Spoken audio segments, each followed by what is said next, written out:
So in the last couple of videos we've seen how to print a string, and that's useful because we can issue instructions, we can provide some help, we can ask for information, we can do some stuff. But most people will think about computers crunching numbers, and we want to be able to crunch numbers, and PHP is no different from any other programming language in that it can crunch numbers, and those numbers come in this form.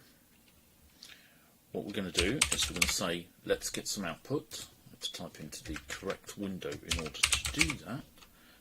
Get some output.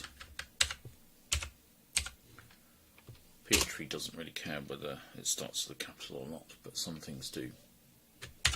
And I'm going to pick a number, and I'm going to pick another number, and I'm going to end the function. Now, the problem with the print function is it takes a string, but these are not strings, and you can tell they're not strings because they're not enclosed in quotes. But do you remember that I said PHP is loosely typed? Well, a loosely typed language has to do some conversions, because if it's loosely typed, some things are going to happen which are not obvious. And one of the things that's going to happen is that the output of this is going to be a string. But in order to get there, you have to do some things. And they're going to do, PHP is going to do those things implicitly.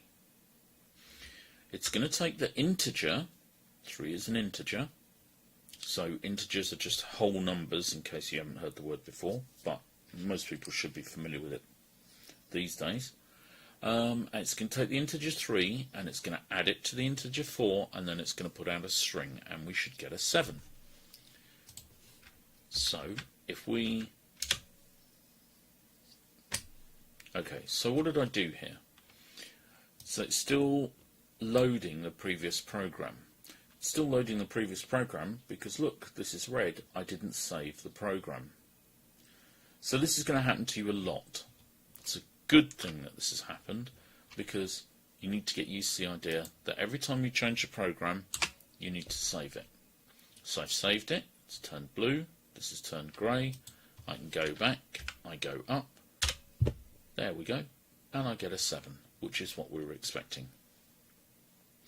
So if you get the wrong result, don't panic, don't worry about it, just go back, check you've saved.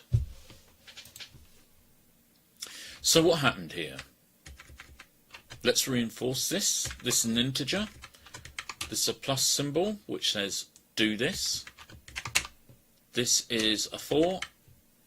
It added the 2 numbers and then put out a 7. As far as we're concerned, it just put out a number. We don't care. But really speaking, it converted it to a string, because all output is strings. Well, that's not quite true. We can put out binary information, but when we're looking at it on the screen, it's still a string. We can put out hexadecimal, we can put out whatever we like, we can put it into a file, but by the time it gets to the screen, it's a string. Everything's a string. And if it has weird characters in it that can't be recognised, then we'll get weird characters on the screen. So, what happens if I do the following?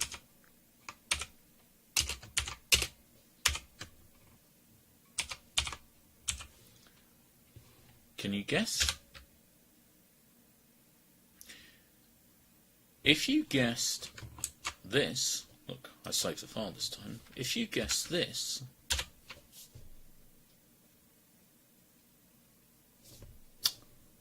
then you're probably right. You might be expecting that the 3.3 plus 4 appears on the next line. Well, it doesn't.